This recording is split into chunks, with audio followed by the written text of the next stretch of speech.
Hello and welcome to the Health Oddity Podcast, episode 269. If you are listening on the day of release, it's the 24th of October. So we are getting very close to Halloween, bonfire night, winter, colder weather, and the winters are drawing in. But I love this time of year. I love looking forward to Christmas, which I am going to say on the 24th of October. I think Pete's dressed in red. I don't think that's anything to do with Christmas. It's just he just happens to be dressed in red. Anyway, Pete in Bath in Somerset. How are you doing, Pete? I'm doing very well. Thanks for that intro of it's bleak and everything from here on in. The nights are drawn in, the long winter nights are here and all of that. Thanks for that, James. No, it's not bleak. I said it's quite. I like this time of year. It's good. It's good. Well, hey, the weather. Like honestly, I was out yesterday in shorts and a t-shirt. I was out today in shorts and a t-shirt. To be fair, it's great. Yeah, it's Long may it lovely. continue. It is lovely. And we are joined by a very special guest today from, I think it's St Ives in Cambridgeshire. And I was on a course this previous weekend or the weekend just gone, which was just quick shout out to Mammoth Strength Club. We hosted at Unique Results their strongman coaching course. And this lady was on that course at the weekend. And she's also been at Unique Results for the Terry Hollands workshop that we did earlier in the year. She is the under 50, this is 2024 under 57 kilos Strongwoman world champion, and also the under 59 kilos Masters weightlifting British champion for 2024. She is a PT, a coach. She coaches nutrition. She teaches Pilates, yoga, boot camps, legs, bums and tums, all these kind of classes in Cambridgeshire. And we're going to learn all about her and get to know her. We are joined by Hannah Fitzgerald. How are you doing, Hannah? I'm good, thank you. Thank you so much for having me on. Excellent. No, well, thank you for coming on. It's great. And for those who listened last week, we have got Theo Newton coming on in a couple of weeks to talk about all things ultra wellness. I did say that Theo was going to be on this week, but Theo is going to be on another couple of weeks. So that will be in the future. But yeah, Hannah, I suppose it's lovely to spend so much time with you at the weekend just gone. And what I think is really interesting that I mentioned just before we started recording is that you are obviously a high level competitive strength athlete in strongwoman and weightlifting. But you also seem to be really kind of down to earth, if you like, in terms of the coaching you do with kind of women and general population, and you're not specifically working in that kind of elite performance kind of world. You're also very grounded in community-based activity and things like that. So do you want to maybe tell us a little bit about kind of yourself really, and how you got into fitness or sport or strength, wherever you want to start from really, and your journey really, I suppose, to get you to where you are now? Okay. Yeah, so that is essentially what I do. I work really with general population rather than kind of elite athletes or particularly strongman athletes. Don't get me wrong, I do have a few clients like that who specialize and train for strongman and strongman competition, but my bread and butter of what I do is general population kind of teaching, instructing classes, and PT. Okay, so me. I've always been sporty. I was always really sporty as a kid. I did gymnastics. Did a bit of swimming. I played tennis. I played netball. I played hockey. I went to university and I did my degree in sports science. And then whilst I was at university, I worked in a gym, and kind of, yeah, started on reception, loved it, loved the environment, loved working out in the gym, and then trained to be a PT. Yeah, and that's really how it all started for me. So that was, I mean, I'm not going to give how many years ago it was away, but I worked for LA Fitness. Yeah. So I started with LA Fitness when they had 4 clubs. And I think when I left, they probably had 64 clubs. So yeah, it was.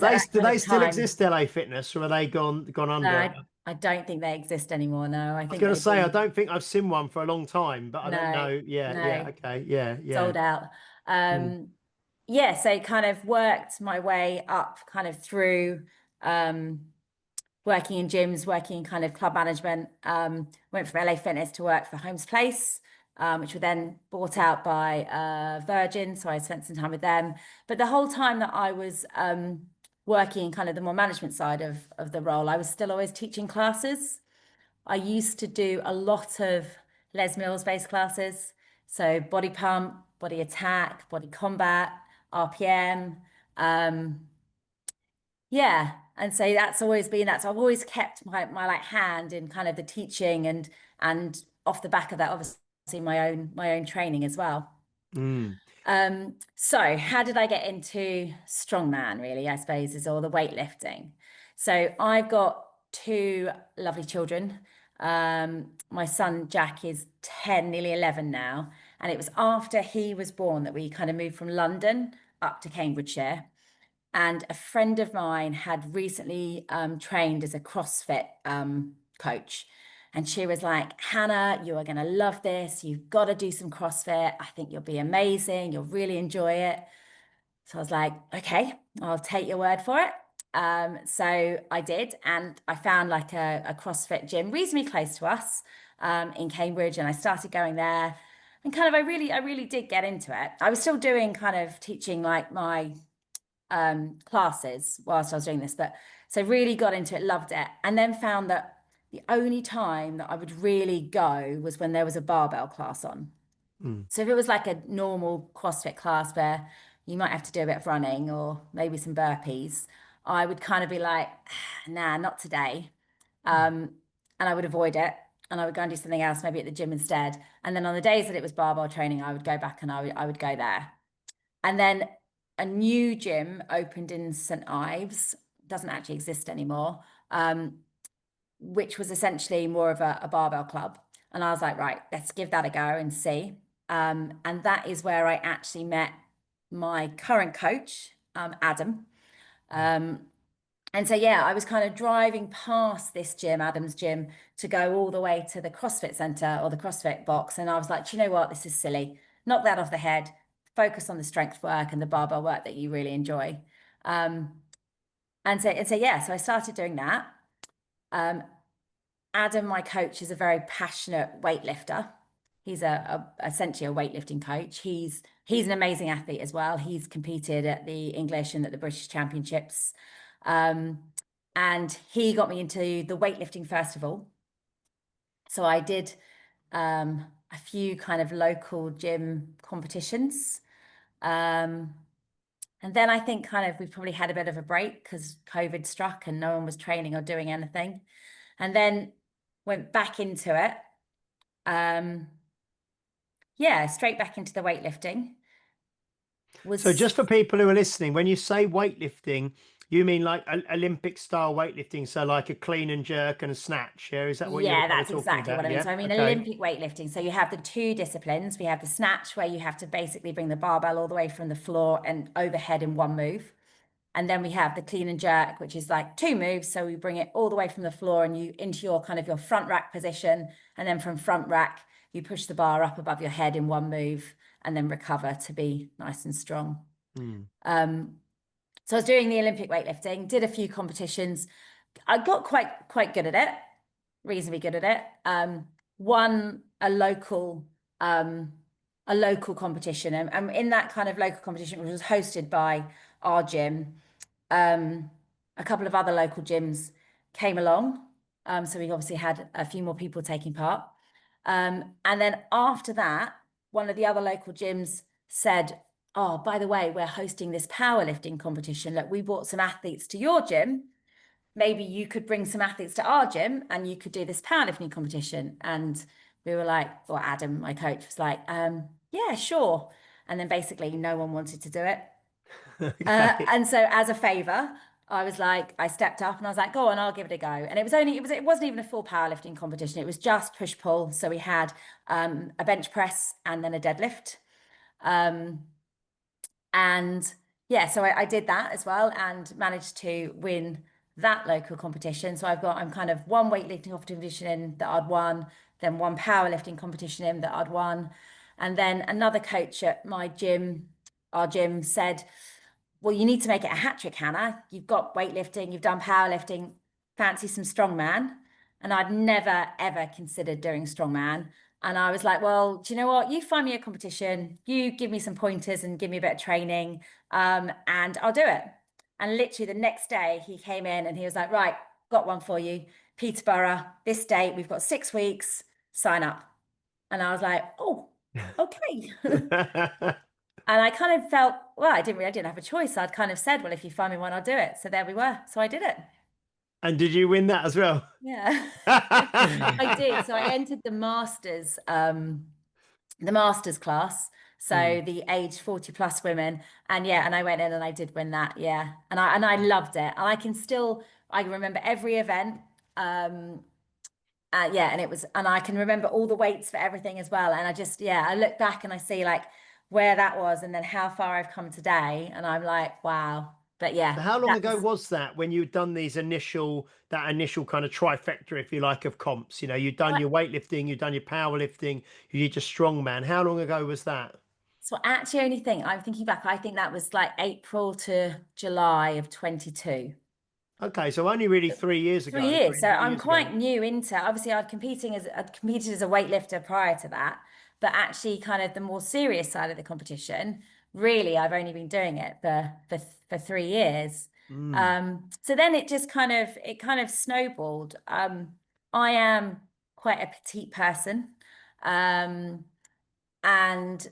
that at that time or the following year, UKNS then launched that they were going to introduce an under 57 kilo class, which works. UKNS, is that United Kingdom? Is that natural strongman? Is that what it's So called? it was, yeah, United Kingdom Natural Strongman. It's now just known as Natural Strongman. But that federation, launched that class, and yeah, so I was like, right, I'm in.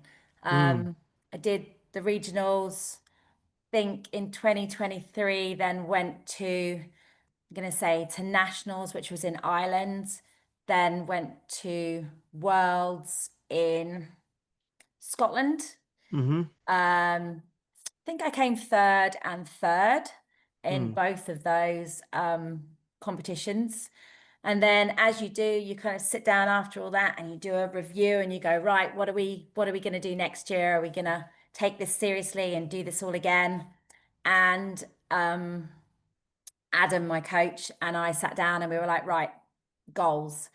And I set myself the goal of competing in 3 competitions, so across all 3 strength sports, so powerlifting, weightlifting, and strongman, at a national level for my age and weight class.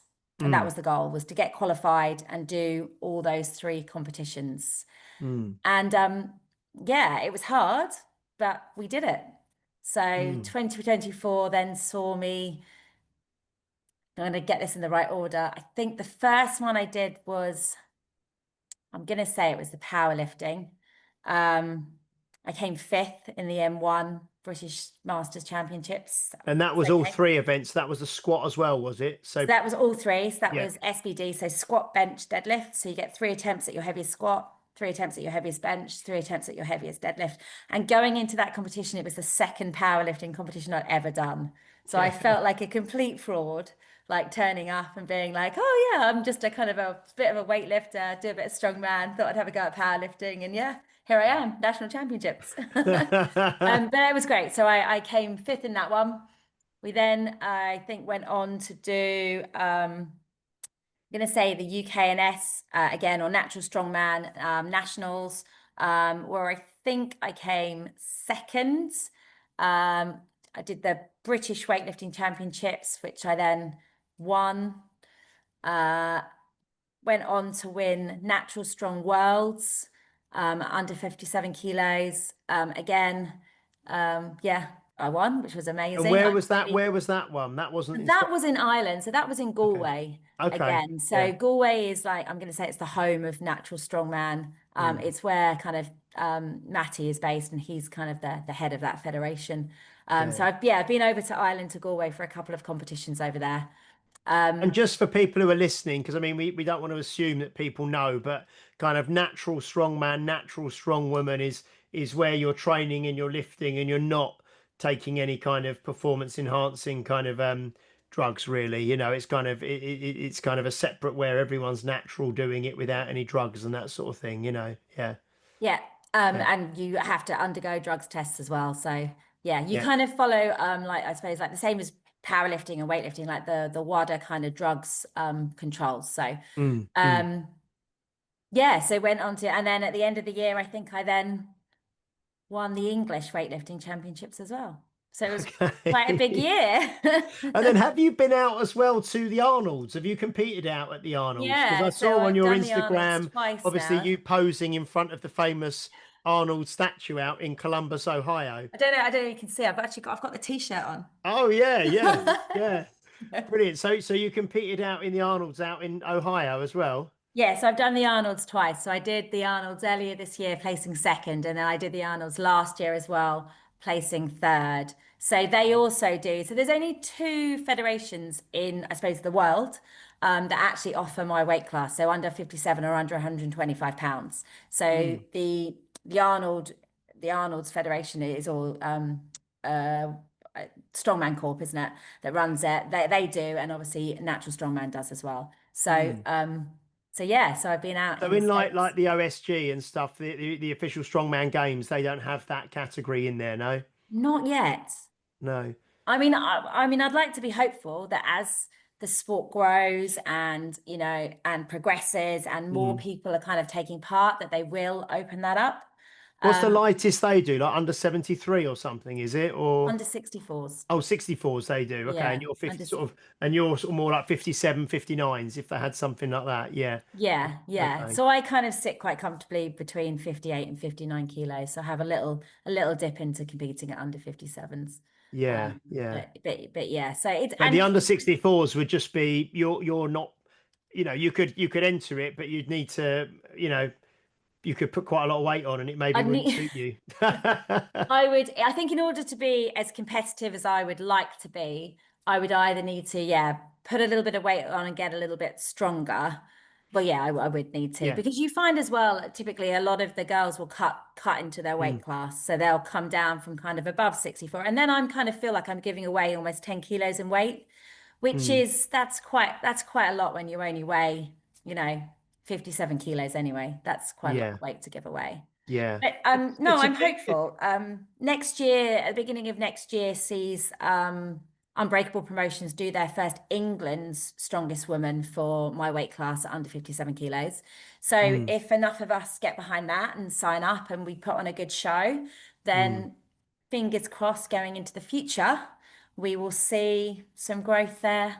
Yeah, to get this weight class, an established weight class really in the sport, because it is within powerlifting, especially we have an under 57 kilo class, and then with weightlifting they changed all the weightlifting classes this year, and so it's now an under 58 kilo class, and there still is a lighter one as well. You can still compete as well for weightlifting at an under 53, and for powerlifting you can go lighter as well. So I feel like strongman, you know, we can get the people behind it. Sorry, Pete, you were going to ask a question or say something? I was just going to mention Finn, because Finbar did that with the kettlebell sport. Then he went up a weight class and he was doing all right, but it was just too heavy. I think he was just like, he was competing against people that he's not his natural weight. So he went back down again and was just way stronger. So just having that experience, I think, made a massive difference. But what I was going to ask, because we've had various strong women on, like Donna Moore, and all that, and she started out doing body pump. Yeah, I remember listening to that podcast that you did with her. So what I was going to ask was, because you said like, oh, I used to like teach Les Mills classes and all that. Is that how you used to train? So you said, it sounds like, and I might be wrong, you used to do like lots and lots of different things. Then you started doing CrossFit and decided you like barbell. And so you've distilled it down from everything right down to what do I actually want to do? And the reason why I'm asking that is because we'll have lots of listeners who are like, I do this and I do this and I do this and a bit of this, and I want to run a marathon and I want to deadlift double my body weight and I want to do, and it's like, which one do you want? And it sounds like you've kind of not even decided which one you want. You've just naturally got to it. So were you always lifting heavy weights? Were you always doing that when you started out after university, or did you start in a generic way and then kind of bring it in?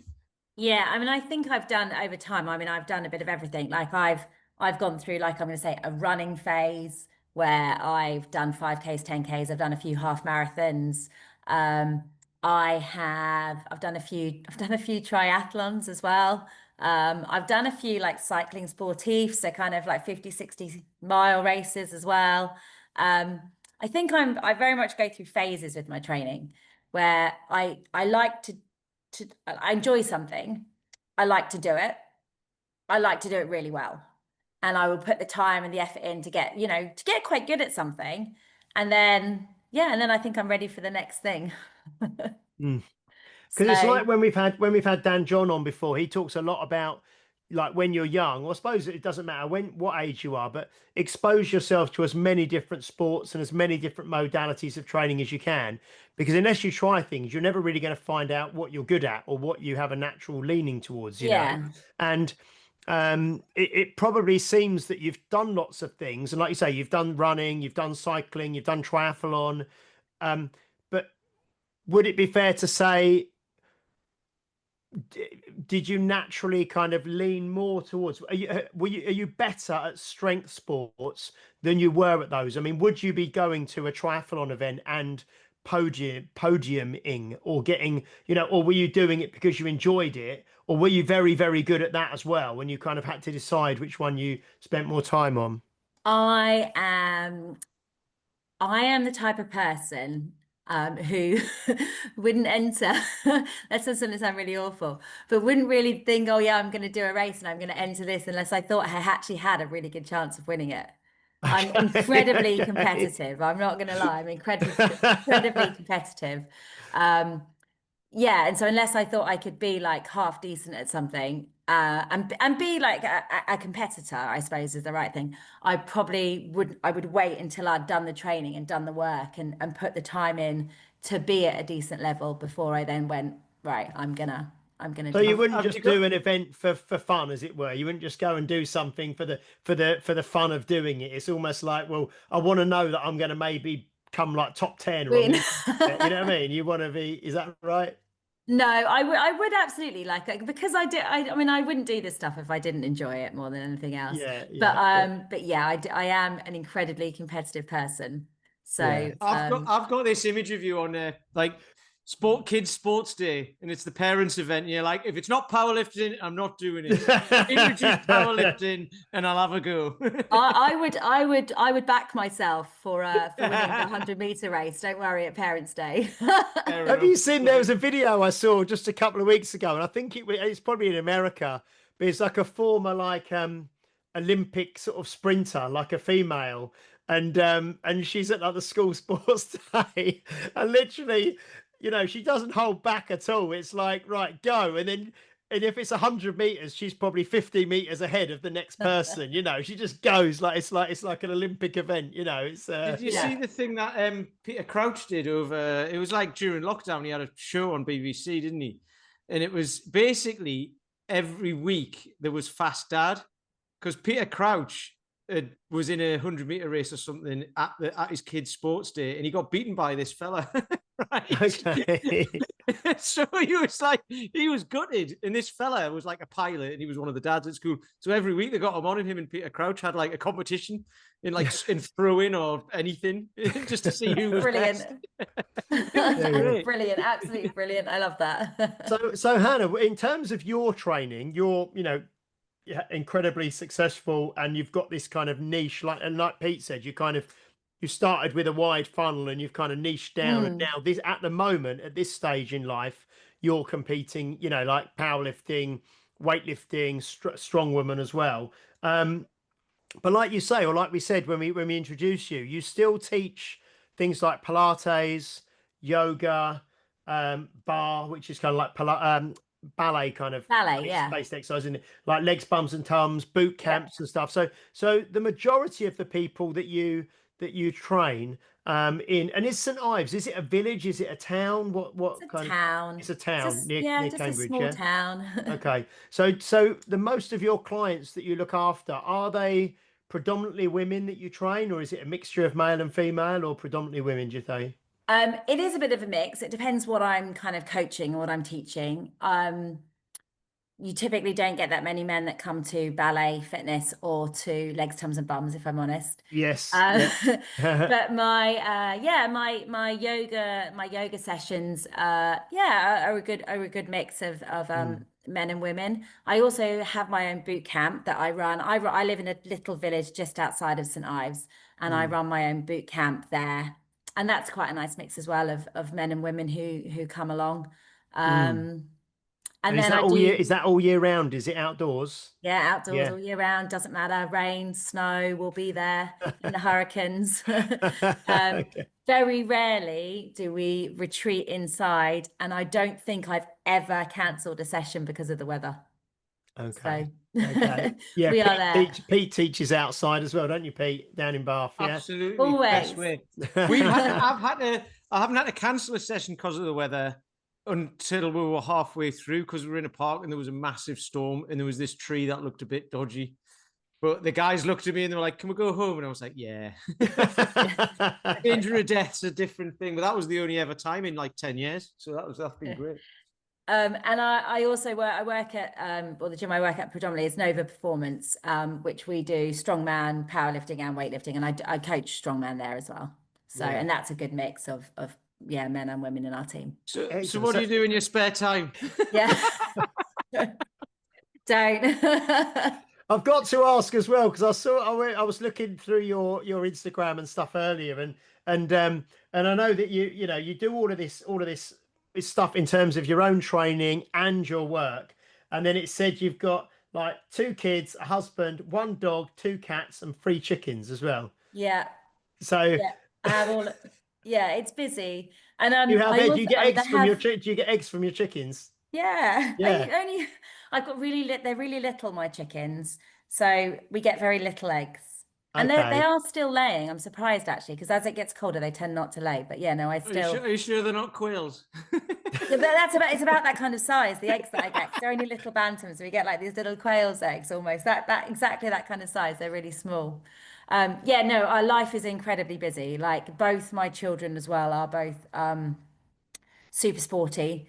So my daughter swims 5 nights a week. My son is quite a talented footballer, so he is at various different sessions. They both play hockey. It's life is Did you busy. say your son? Which one? One of them was 10, nearly 11. Is that the Yes, that's my son, And how old's your daughter? and my daughter's 13. Oh, so she's a bit older. So she's the kind of competitive swimmer, yeah? 5 She's the times. swimmer. Yeah, She's yeah. also she's very strong as well. Like, I mean, I would love to get her into kind of doing some powerlifting. She Mm. has been to the gym with me a couple of times, and last year I got her on the Atlas stones. So at 10 years old or 11 years old, I think she probably was at the time then, she loaded a 50-kilo stone. Wow. That's pretty good for like an 11-year-old. And that probably is more than she weighs, isn't it? I'd imagine. I Or would imagine at that time it was probably about what she weighs, yeah, but yeah. yeah, So yeah. she's incredibly talented athlete. They both are, but she's incredibly talented an Mm. athlete. So yeah. And what about your husband? Is he a sporty as well? Why are you laughing? Is it? Yeah, he used to be. Okay, so he's not as kind of sporty now as he used to be. Yeah, no, Yeah. he was a tennis professional. So yeah, Oh so when wow. he was Okay. much younger, he did a lot of he worked in tennis. He coached tennis an awful lot. And then he's done a lot of triathlons. He's been an Ironman as well. So he's put his Wow. time into training. So I think he's probably done 3 or 4 Ironmans as well. So Oh yeah. wow. So yeah, So so with the 2 of you as parents, then the kids are obviously, they've inherited that. I suppose it's partly genetic, and then it's obviously lifestyle, and it's that nature nurture thing, isn't it? They see you being really active and the kind of lifestyles that you both have and have had, and they're probably inspired to, they just think that's normal, don't they, to be active and things. I really hope so. I mean, with my children, they've obviously got quite big goals. Like my son wants to be a professional footballer, as most 10-year-old boys probably do.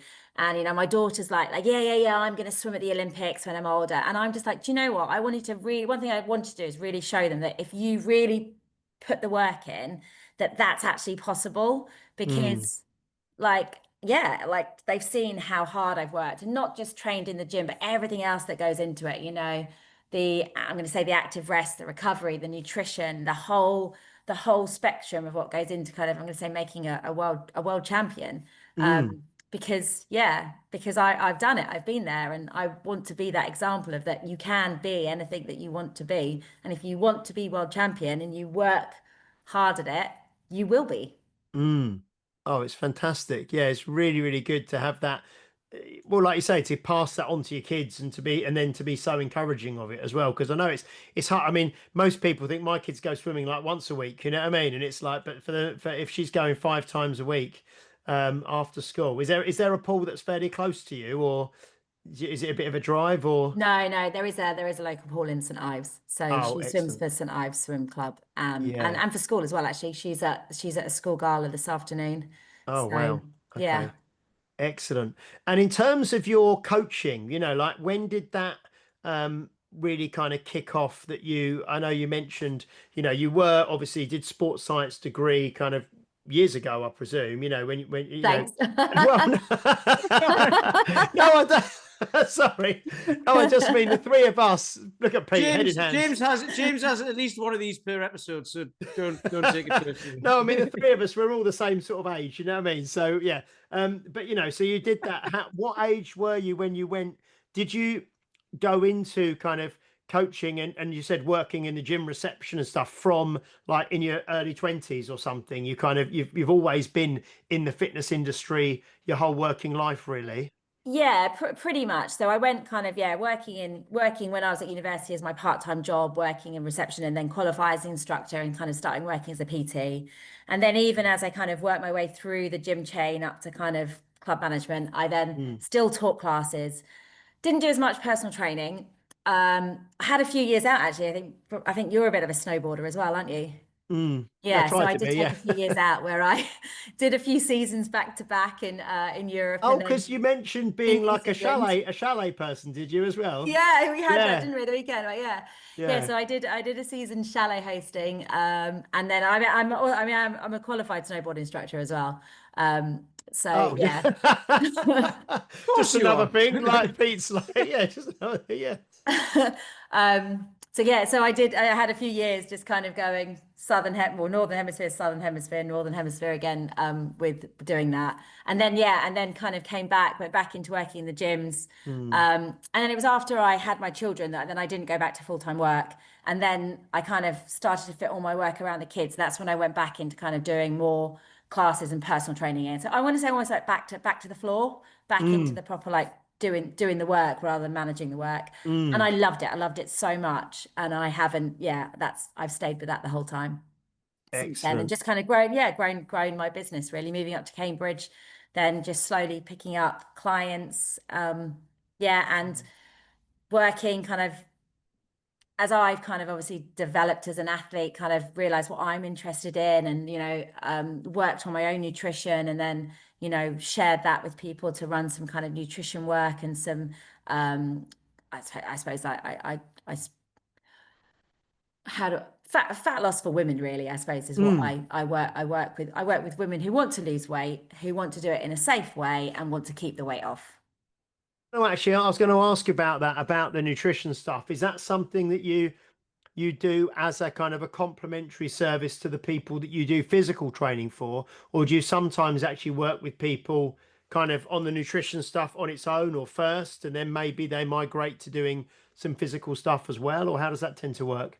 Yeah, I mean, I think most of my nutrition clients have come to me because they know me in some way, through doing my fitness classes. So will often offer kind of my nutrition services alongside my personal training for my one-to-one clients. But yeah, I have worked with people who've kind of said to me, "Oh, Hannah, I come to your legs, tums and bum class, but I know you do this, and I really want to do X, Y, and Z, and I've got this event coming up." So yeah, I do offer that as a kind of a sideline kind of one-to-one service as well. Mm. And So I've on worked the with a few of the athletes as well. We've got our gym kind of helping them figure out, you know, their nutrition, especially into kind of things like competitions or competition nutrition, or trying to maybe bring their weight down slightly because they need to cut into a weight class.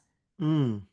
So Yeah, on the sorry, nutrition side, where do you usually start? Because like, there'll be a common thing, won't there? With I mean, I don't know, like about whether it's with women or men or whatever. But if you're doing it specifically with women, is it like, you know, is it like getting them to eat enough protein? Is it the calories? Is it like, you know, fast food, or like what's the? I mean, it's probably quite a broad question, but is there a common theme that you not struggle with, but get people to kind of get on board with, I suppose? Yeah, I mean, it is a very broad question, but typically, I typically tend to work with women of a certain age, so between kind of perimenopausal, postmenopausal women, so women really 40s through to their 60s, I suppose. And yeah, typically, I would find that they don't tend to eat enough protein generally. And as we get older as well as women, like our protein demands actually go up, and people don't think about things like that. So yeah, and just often I find they just don't eat maybe regularly, or as well as they it's just really setting like really like healthy habits more than anything else. I find that, you know, people have busy lives, you know, they've got children, they've got jobs, they've got dogs, they've got cats, they've got chickens. They, you know, it just falls by the wayside. A lot of what we do sometimes is not necessarily just about nutrition. It's just about getting them to focus on them again for a while, and then kind of working that out into changing their mindset and making different choices. That was why I asked, because for people who are listening, I think it's very common, certainly from people who've spoken to, and just from people ask, I mean, men as well. You know, protein tends to be the thing, and also people just tend to go, "I'll eat fewer calories," and then they don't eat enough, and then, like you've just said, they've got busy lives and they're knackered all the time, and they can't figure out why. They're like, "Oh, it just doesn't work," and it's like, no, it does. You've just got to approach it in a well, an appropriate way, shall we say, not the correct way. But yeah, I like that. So for you, Hannah, what is next in terms of your goals for 2025, 2026? I mean, we spoke, didn't we, on the course about having like maybe an annual plan, or having like a 3-year goal, or different things, and breaking it down into kind of different stages. But what is your kind of, what are your sights set on for the next kind of, I don't know, 12 to 18 months? What are you heading after? So I said before, we set a target to compete in all 3 different strength sports across at a national level. So the next target we decided to set was to try and do all 3 different strength sports at an international level. So I've obviously done a couple of strongman world championships now. So I've competed at the Arnold's twice, and I've done natural strongman's world championships as well a couple of times. I competed just last month in Las Vegas at the Masters Weightlifting World Championships. So that's another tick in the box. So 2026, the plan is to do a bit more powerlifting, and to see whether I can make my way to an international powerlifting meet in some way. A little bit more challenging because with weightlifting, obviously with strongman, it's about qualifying, kind of getting a podium to move on to the next level. With weightlifting, often you have to get a qualifying total, and then if you hit the qualifying total, then you can enter the competition. With powerlifting, you have to be selected, so I do need to be selected to compete for the English or the British team, and see if I can do that. Yeah, we've got a lady. It's a big goal. We've got a lady at the gym who trains with James Crozier, who That's Nikki. Nikki. So yeah, because she's off. She's at the moment, actually, she's in South Africa for Team GB. So she is obviously like I think she's about 63 years of age. So she's kind of like obviously age group and weight class kind of powerlifting, but out in South Africa. I think it's Cape Town where the actual competition is, I think. So she flew out on Tuesday night, and I think she competes this Saturday out there. So yeah, so that's the kind of thing that you're looking towards, yeah? That is, I know Nikki actually. I Yeah. met Nikki earlier this year at the so powerlifting is done regionally. So at the East, it's called the East Midlands, but Essex and Cambridgeshire are both included in the East Midlands. Okay. At the regional powerlifting championships for our region. And Yeah. yes, that is exactly my goal. Exactly what Nikki's just gone to is Yeah. what Yeah, I would like she's to lovely, do in isn't she? She's 2026. so lovely, you know, she's really, really lovely lady. So yeah. Oh, that would be incredible. That's great though, isn't it? I can see the process there of, you know, compete in all three nationally, then compete in all three internationally. I mean, are there many people that I can't imagine there's many people doing strong woman or strong man, weightlifting and powerlifting and performing at a high level in all three kind of concurrently, you know, rather I can't imagine there's many people do that, is there? No, I think you do get some crossover. You definitely Yeah. get some crossover between strongman and weightlifting and Mm, strongman and powerlifting. But mm. I don't know another athlete who does all three at a At a national level. level. Yeah. So No. yeah, Brilliant. Brilliant. Well, we are going to have to wrap up here because I know we have got you're going to be locked in the gym otherwise at 3 p.m. I'm at the So dance studio. Yeah, and I'm going to so, get locked in at 3 o'clock otherwise. locked in at 3 o'clock. So we're going to start to wrap up. But that's been really, really lovely talking to you. And I think we're, you know, that's a little bit, I don't know, we've probably been done at about an hour and 15, 45 minutes, I think we've probably done. So we'll have to catch up with you again and see how you get on, you know, with this goal of competing against, you know, in all three internationally. That would be lovely to speak to you again. Thank you. Yeah, it's been lovely, Pete, isn't it? That's been great. I love those goals because one of them at least is out of your control. And I love that because, like, you know, people like, you know, you can do certain amount of things to get to a certain place and then it's on you. And it's still on you to get to put yourself in the place to get selected. But I like the fact that like that's big goals, isn't it? Setting big goals of like, I've just got to put myself in the place and then I might or might not get selected. That's massive. I love that. That is brilliant. Yeah. Thank No, you. Yeah. I just think, obviously, we talked about how old we are, and I just think I'm just going to keep doing this for as long as I can. Yeah. And whilst I'm still competitive, just keep going, keep going, keep going. Well, So, like you Why not? said, you're only really 3 years in the mm, sport at that kind of level that you're at, you know. So in terms of experience within the sport and miles on the clock in the sport, you're still fairly new to it. yeah, So you know, yeah, you've probably still got room to. Well, you definitely still got room. You can keep improving, can't you? only Keep I getting was 20 stronger. years younger. Well, Dan John said, you know, he goes to meets now and the pool's got smaller because there's very few 69, 70-year-olds lifting weights like he does.